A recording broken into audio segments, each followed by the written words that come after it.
Welcome to Podcast on Wheels with your host, Brian Smith. Today we have a very, very special guest, in the studio via the computer, and Mr. Sean Matson. Courtney and I have known Sean for years, gotten to know his family. His kids are in sports, so that's kind of how we've communicated with him and helping him there. But Sean is... he's an amazing dude. Former Navy SEAL, he's got businesses. He's helping a lot of people. So we're just going to break it down and hear what Sean has to say today. So, Sean, thank you for being on the show, sir. Thanks, Brian. Appreciate it. Good to see you again. Yes, sir. Yes, sir. So, Sean, where does your story start? Where do you want to take us back to and kind of tell us a little bit about you? Yeah, I think it's always good to, kind of frame it, right? And so I'll go back to early childhood, and talk about, for me as a young child, I had my mom and my dad, obviously, but my mom and my dad split when I was a really young age, and didn't really spend much time with my dad. But I watched my mom, as a single mom, and raising three kids. So I've got two sisters, an older and a younger. She worked her tail off to just being able to provide for us. I mean, we weren't poor, but we weren't obviously like well off either. I would say we were like lower middle class, I guess, if you want to put it into a spectrum of stuff. But we got into sports, and it was like, what can all three of you guys do? And so what can I drop you guys all off at? And so that was swimming. My dad would take me to football or take me to other things like that. But, my mom wasn't able to juggle all three of us in all different sports. But it was I started swimming really young, and really enjoying swimming, but not enough to really get into, all year swimming or some of the competitive swimming until I was in eighth grade, when really saw the writing on the wall was, I wasn't going to be playing football in college or professional, and I wasn't going to be playing basketball and any of those things like that. And, any other sport I was good at, I could play a lot of different things, but, really found my niche in swimming. And I went just full in, about seventh, eighth grade, and never looked back, and I put in hours in the pool.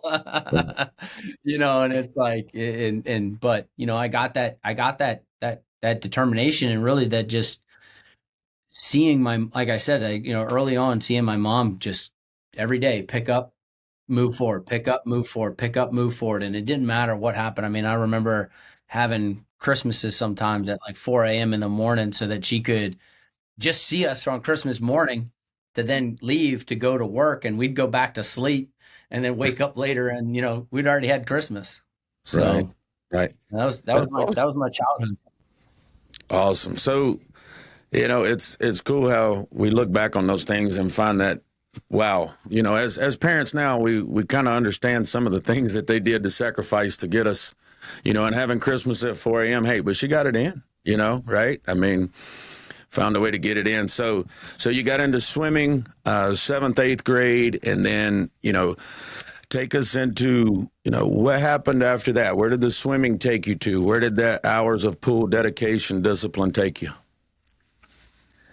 So, I got recruited to swim for University of Hawaii, Lehigh, were the two main schools that I got recruited to. But I had this passion to want to go and serve in the military, and kind of rewind back to the childhood thing. Like my dad was in the Navy, my grandfather, my great grandfather, my uncle was a rescue swimmer in the Coast Guard. So I had all of this kind of surrounding me, and no one retired out of the military, but they'd all had served 4, 10, 12 years or so, whatever was the time, but they'd all served in their different capacity. And I was interested in serving as well. Like I wanted to go serve, wanted to be a pilot initially. Top Gun with us is, that was a big thing when we were growing up. So, Yeah. and it was cool, and I like being here in Virginia. even up in Richmond where I grew up, we would still have, planes flying over and jets flying around and things like that. So you'd still see it enough that, that's what I wanted to do. But as I got into swimming more and actually going out to San Diego and seeing the guys running down the beach, I was like, yep, that's what I want to go do when I grow up. So when I was 13, I'd already said like, okay, I want to be a SEAL. Really didn't even know what it was or what they did or anything that it was going to take to get to there. But I just said, those guys look cool. I want to go do that. If I can be in the military and be in the water and do that, like I'm down. Right. So, put that in and then, started getting in the pool more, like I said, and, that seventh, eighth grade. And really I'd seen some of these other kids that I would easily beat, starting to get into it. And that was kind of the motivation of like, man, I got to get back. I got to do something because I used to be able to beat this kid pretty easily. And now he's catching up on me. And so, I started getting into there and really driving. And then, my coaches were awesome and they let me go to nationals like few months in. They let me go to nationals without meeting the times, and I really got an eye opener and seeing like what that next level looked like.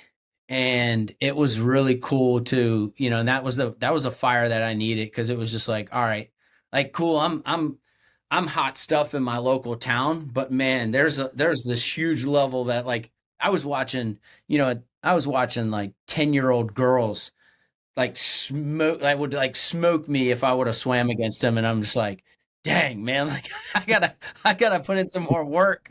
Right. And some of those kids, like, some of those girls and some of those people that we were, swimming against, I mean, you'd go to these meets and, a few years later, I'm sure that they were going to the Olympics and stuff like that. So it was cool like to see that. But I went full in. I was doing, right when I first started, it was a couple of days a week, but basically very quickly after starting, I went into where I was doing Monday through Saturday practices, morning practices twice a week, plus lifting 2 to 3 times a week. I mean, I went all in and it was like, that was, we would have Hell Week in between Christmas and New Year's, and they were 4-hour practices. So your typical Christmas break for school, when it was like, we're in there and we're in the water at 6 a.m. and we're swimming from 6 to 10. And like the routine for all of us would be we'd go to like this little like local diner and we'd see how many stacks of pancakes we could eat afterwards. But I mean, you just swam for 4 hours and it was like, well, I'm gonna get 2 stacks today. It's like, I bet you can't. That's awesome. That's awesome. So you said at 13 you made the decision you wanted to be a SEAL without really understanding everything. And it's cool when I meet guys that are at your level. And Sean, again, thank you so much for your service. Thank you for what you've done. I didn't know what a Navy SEAL was growing up. I didn't understand, and probably a good thing because if you see me, I swim like a rock, bro. So, that's me. But I never did 4-hour practices. I never committed to it. Baseball was my thing. But Sean, as you got into the military and you started, competing, what were some cool things that you got to do there that maybe your early childhood enabled you to complete it, or, that discipline and 4 hours in school and things like that? Sorry, my dog going crazy. Doorbell rang at the office. So Cool.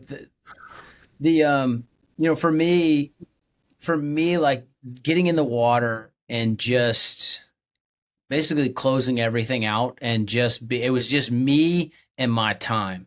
And one of my coaches, Kara, used to like come up to me and she would just be like, Sean, you've just got this whole nother level. And she was just like, I can't, like, I love watching you swim, but like I would leave the pool literally shaking. I was working so hard in the pool. Like I would leave practice and it would just be a random like Tuesday practice because I was always trying to beat myself. And it was like, how can I just like we would do pain tolerance, pain threshold sets.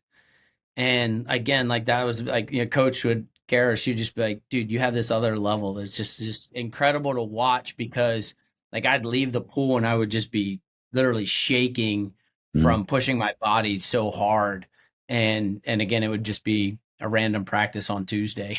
But like I love that my biggest competition was myself, right? Like, sure, I wanted to win in the race and do this, but like my biggest critic and to also to my detriment and a lot of times because like every time I got into the pool, every time I got into practice, I wanted to excel and I wanted to drop time and your body just doesn't work that way. You know, I mean, like you hit plateaus, you go and you know, and like I'd go into some of these meets putting so much pressure on myself and actually swim worse than what I was doing in practice because I put so much pressure on myself.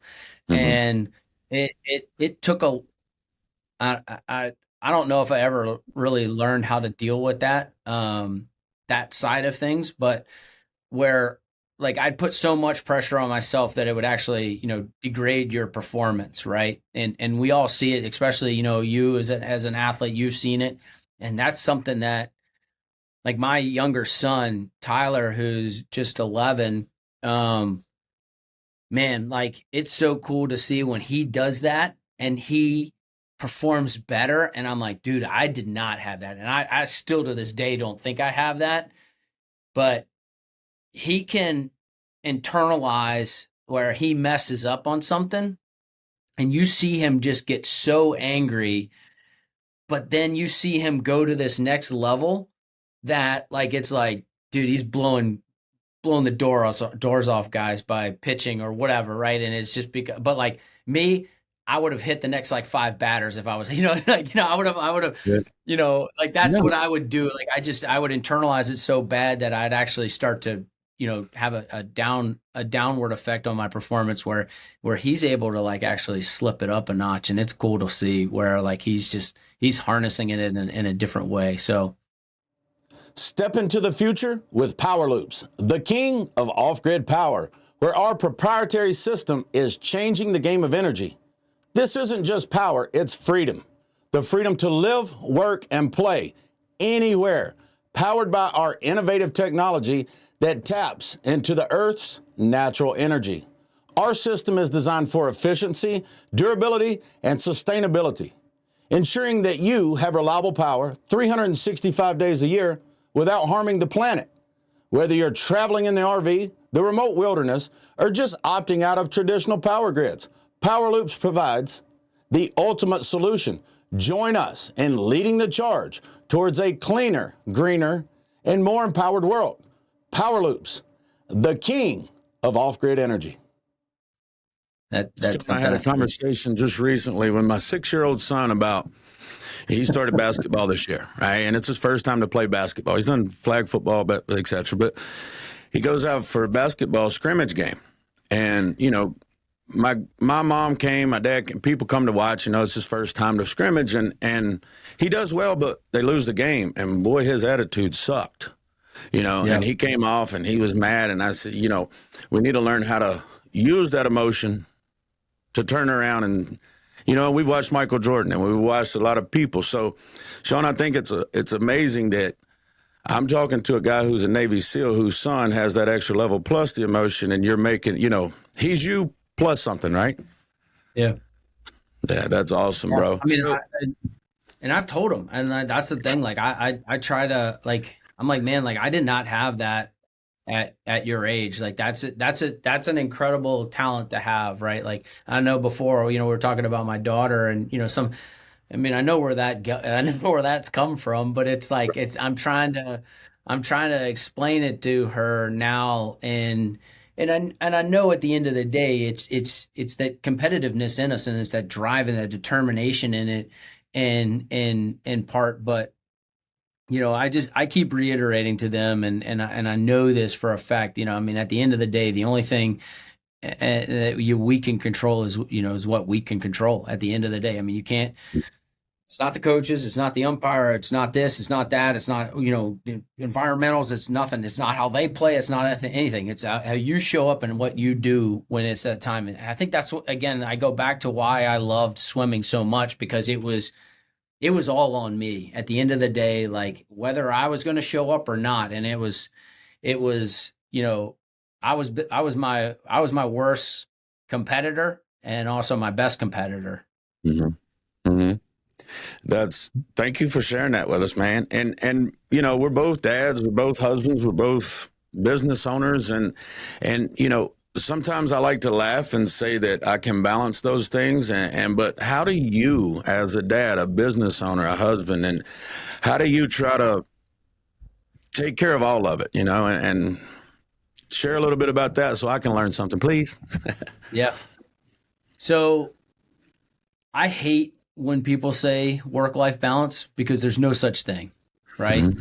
Hmm. Because as soon it's physics. As soon as you put something in balance, that means that you've got every equal parts, which means if you're a husband, a father, all these things. So let's say those four things that you just mentioned. That means you're only putting 25% effort into all of them to make them balance, Hmm. which that's not us. That's not in our DNA, right? And so for me, the way I look at it and way I put it down is I hyper focus on whatever that thing is. And we know, like, as a parent, as with younger kids and even with older kids, like, they're not going to want to play with you for 5 hours, right? Like, they might want to play with you for 20 minutes max. And after that, they're done with you, right? So just give them that 20 minutes, but give them all of it for 20 minutes, right? And then guess what? Then you can go back to your work for a little bit and work on that for a couple hours, or whatever. And then it's like your wife, same thing, right? Like, she doesn't want to put up with you. Like, I know for a No. fact Courtney doesn't want to put up with you for 8 hours a day, 5 days a Yeah. week, 7 days a No. week, right? Like, Right. you know, at the end of the day, like, that's just not how we're built. Like, my wife's the same way. Like, we would drive each other. I mean, we wouldn't really, but like, you know what I Uh, mean? Like, she's got her own stuff, right? At the end of the day, like, she wants to go do, she has to accomplish, she yeah. has, her own goals, her own ambitions and things like that. And we have to let that, go too. So, when her and I have our time, that is our time. Like, neither of us are on our phones. Like, we schedule dates with each other where it's like we're going to have the next hour, 2 hours together, and it's just us, and we just try to enjoy everything that we can for those hour or 2 hours or whatever, that lunch or that date was, and not be distracted with all the other things that are going on, right? And that gives us that hyper focusedness of, you know how you can, at the end of the day, manage all of these things that we're dealing with and trying to do. And for me, for me, my thing is my calendar, and I look at it, and I know, before I was talking, I've got everything. I probably should have put some more buffer time in it, and I just didn't. But like, I live and die by my calendar, and like, my wife will even be like, "Do you have this in your calendar?" Because, like, she knows now, like, if it's not on my calendar, you can 100% guarantee that I'm going to forget about it, because I have too many things going on, and I'm trying to keep up and do too much, that, like, simple things of, like, oh, this parent's going to pick up this to do this. I make sure that that's in my calendar so that I don't, like, get to it and be like, oh crap, do I need it? No, never mind. That's already taken care of. I remember that conversation, because I will. Like, it's just, we've got too many moving parts and pieces in our life to try to do. And if you rely on your memory or a conversation to have, that's where frustrations happen between relationships, where it's like, honey, don't you remember me telling you to take out the trash? It's like, well, no, it's not in my calendar. Well, you better put it in your calendar. Like, Right. every Wednesday, it's a simple thing. Make sure it's in your calendar that the trash goes out, because now you don't forget about it. Yeah. Well, it's Wednesday for us too, so I'll put that on my calendar as well, brother. I do need that, because I've been reminded at 10:30 at night. Hey, did you get the garbage? No, I haven't. Yeah. Thank you for that, brother. Thank you. And Man, and to us, hey, here's another. You have an iPhone, so another thing that I've really loved Hmm. is if like someone tells you something or does something, I'll just be like, hey Siri, set a reminder to do this, this, and this, and this. But you can set the reminder based off of arriving or leaving a location. And Okay. so I use this a lot. And like if Samantha will say, hey, on your way home, pick up this or do this, right? So I will set a reminder that says, hey, set a reminder to pick up these items when I leave work. And so as soon as I get into my car and I start driving away, I get a text alert that says, hey, don't forget this. I'll stop and pick it up. And she's like, you remembered? I'm like, fuck yeah, I did. Oh man, yes. Thank you for that tip, and Yeah. I'll make sure Courtney shows me how to set it up. But anyway, Yeah. um, you know me, you know her. So there's Sean. Tell us about your businesses, what you're involved with now, some of the companies that you've started and founded, and co-founders and partners. So tell us about what you got going on now for business. So the main company is called Matbock, Matbock, and so this was a combination of myself, my last name Matson, and my business partner Steinbach, Zach Steinbach.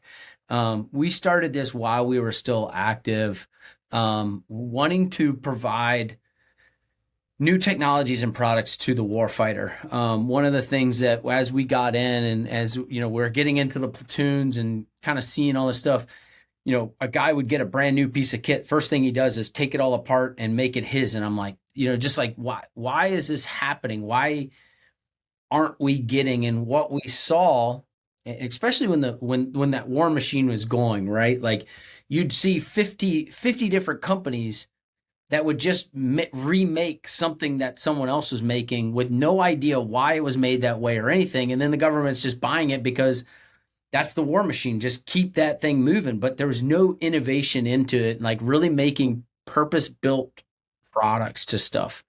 And so we really pride ourselves in making sure that, we're engaged with the customers.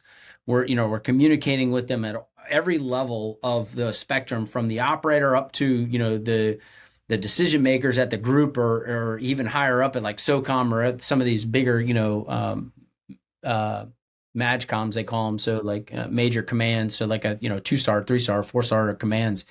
And we're trying to stay engaged at all levels of this so we can kind of understand what policies are coming down for stuff, but also what the end user is talking about and what they're doing. And so we've been able to create a really cool team around that mission and guys that are interested in leaving that world after they retire or whatever and come in and know that we're getting those products and technologies to the warfighter.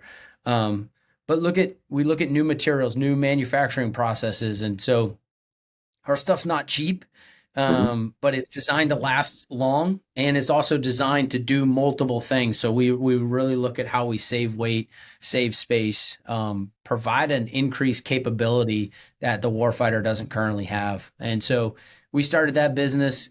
We got about 25 employees with that business. We've been able to grow it out, and then we did a hybrid electric vehicle as part of that that we won a couple years ago. So when you're looking at like products and technologies and stuff like that, it's like, how'd you get into a hybrid electric vehicle?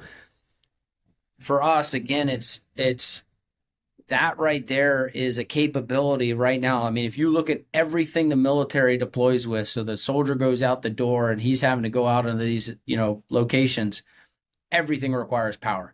Everything is a huge power demand, and we're putting more and more emphasis on different technologies. And so that power demand has exponentially grown, but our ability to produce that power in these locations has not. I mean, it's basically stayed flat for generations. And so we developed a technology that we're working on right now that basically takes a 3,000 to 5,000 pound generator and condenses it down to about a 300-pound package. So massive amount of ability to produce power on the battlefield. Let's talk a little more about that after the call, brother. I want to know more about that. That's Yeah. awesome. Hey, that's awesome. Yeah. That's awesome. So, You know, I noticed your tattoo there. Can you tell us about Yeah. that? Tell us about that tat. Yeah. I like that. So, seals are frogmen. Mhm. So I got the frog coming out of my bicep on that. Got that on one of my deployment or right after my first platoon. So it's kind of one of those things is like, yeah, I've earned it, but I haven't earned it yet. So I waited till I got back from a couple deployments before I got that. Awesome. So, what's the day in the life of Sean look like? Do you have a morning routine, a nighttime routine? Do you have something that to get you ready for that calendar and schedules, or something that you do and prep for that? So a little bit, right? I wouldn't say so. Like for me, like I need 7 to 8 hours of sleep, like to be able to operate like I'm doing now. Like I've come into where I like if I go to sleep at 10 o'clock, I know that, I'm probably not going to get up till 6 or something. It's kind of like I need that 7 to 8 hours. I can't operate on 4 hours of sleep or 5 hours. I mean, I can, but to sustain it and keep doing it, 7 days a week, like it would not be a good thing. Uh, Here at Smith Financial Services, we take care of small business owners, 1099 contract workers, and their families. We know insurance can be rough if you're a small business owner, so we are here to make things easy. Visit our website, smithfinancial.services, to learn more. And so for me, I tried really hard, like I said, to have everything scheduled out a couple days in advance. And at least like I know the night before I go to sleep, I look at my calendar, what I've got coming up. A couple days before I'm also looking, but really the night before I'm really looking at what I've got going on. And there's sometimes where it's like, all right, I need to move this because I'm not in the right headspace or I'm not right here. I give you an example. Monday, I was trying to do some content stuff for Mapbox, and I knew that I'd just gotten back from traveling, and I really needed to take care of some other stuff. So I've moved that till tomorrow, Thursday, just because like I needed that time block. So I just moved those over and took care of that stuff then. But I tried to take care of that the night before. For me, I wake up in the morning. I spend time. I don't go to the gym anymore early in the morning. I used to be a big like I have this like my morning like get up, go to the gym early, like be there. And I've found now where I really need to put that into like the middle part of my day Mhm. to help break up some of the day. But also, if I didn't, then I'm not seeing my younger kids. So I have two younger kids, a 4 and a 2-year-old.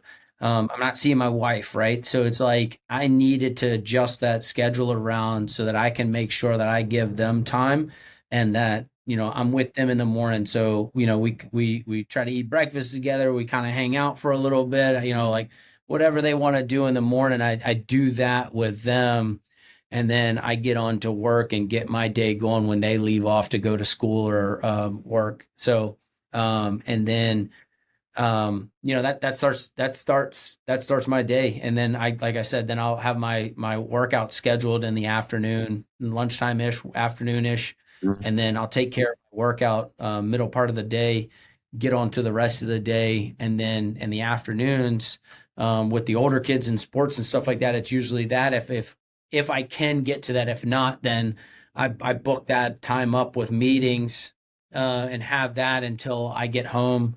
And then I try to get an hour or so with wife, family for dinner, bath, kind of that, and then she takes care of them for the rest of the night from there, Mhm. and then I work until basically bed, and then just rinse and repeat. That's cool, man. That's cool because a lot of people and coming from you, okay, in your background to say that, hey, I don't have to be this, I don't have to be that. I need to adjust. I need to take care of myself. I know I need this much sleep. I know that if I work out at this time, it's better, and I get my kids time in the morning. So I appreciate the realness and the honesty, bro. Because a lot of people will say I get up at 4:30 and I work out for two, but that's great. But again, there's no work-life balance. I agree with that 1,000%. But be where your feet are, be in the moment, be there for your family. So I love that, Sean. But I mean, you know, I'd love to get up, and do that. But then I also, like I said, like I know that that's just not sustainable. If I'm working till 10, 11 o'clock at night, that's not sustainable to wake up at 4 to go work out. So like, and I would also say like my workouts have not like my workouts in the last couple of years, I would say have taken the biggest hit of everything where like I would love to work out for an hour and a half, 2 hours. I typically now I'm like 30 to 45 minutes, an hour is about all I can get in a workout. And it's not because I don't enjoy working out. It's just that's a sacrifice I'm making for the try to fit all the other stuff that I in there because, like I do need that workout every day. And if I can't get in the gym, then I will make sure it's just like push-ups, sit-ups, squats type routine where like every few minutes I just get off the computer and just do that cycle a couple of Right. times. Right.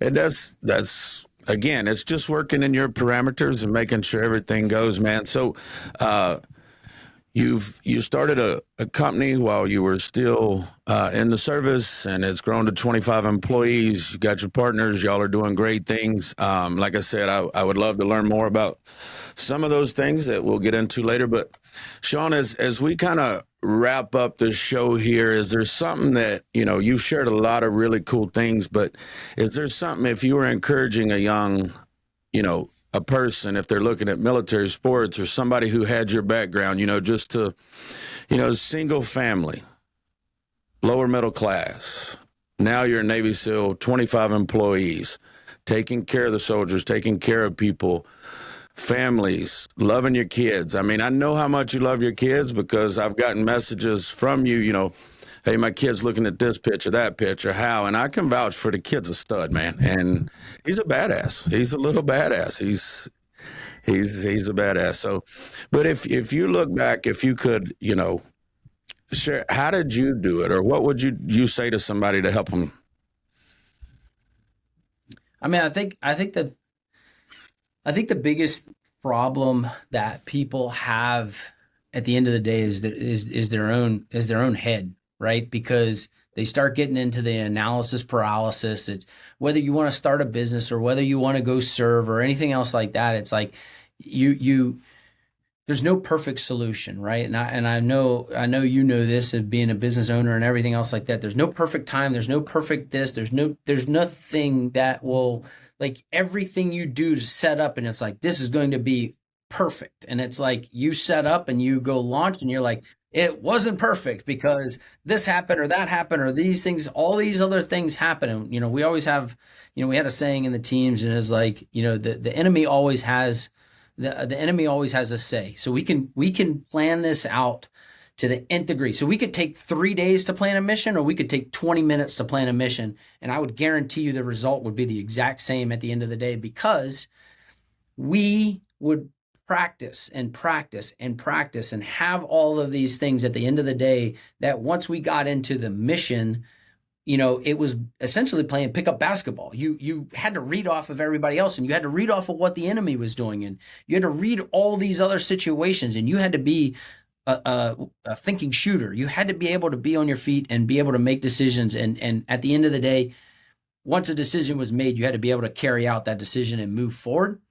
And then after you're done with that operation or whatever that is, or the solving the problem or the crisis on the and there, after that point, then do you look back at it and say, okay, how do we make it better? Not whose fault it was, not where did we screw up or all this other stuff, but like how do we make it better? How do we refine whatever it was that we just did better for the next time so that we can just incrementally get a little bit better and a little bit better. And so because guys sit here and try to do all of that at the front side, they never actually go do it. And so then they're like, hey man, like I was thinking about starting this company, or hey man, like I was thinking about doing this and I never did.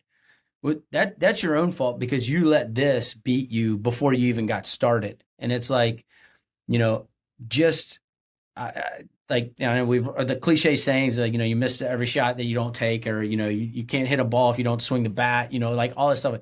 It's 100% true. Like you can't start a business unless you start it, right? Like go start it, right? Just put one foot in front of the other, start it, learn from some things, and then just incrementally make it grow, and you'll make it happen. If you want to become a SEAL, start putting one foot in front of the other and make it happen. Don't worry about like the politics of stuff, or, this guy said he had a horrible time. I get this from time to time from guys. It's like, would you do it again? Absolutely. Right. And he's like, well, I know other guys that wouldn't do it. Well, okay. But at the end of the day, don't take my advice. Don't take their advice. Go do it for you. Like, cause I'm not going to be there when it sucks. I'm not going to be there. I can tell you one thing, it's going to suck.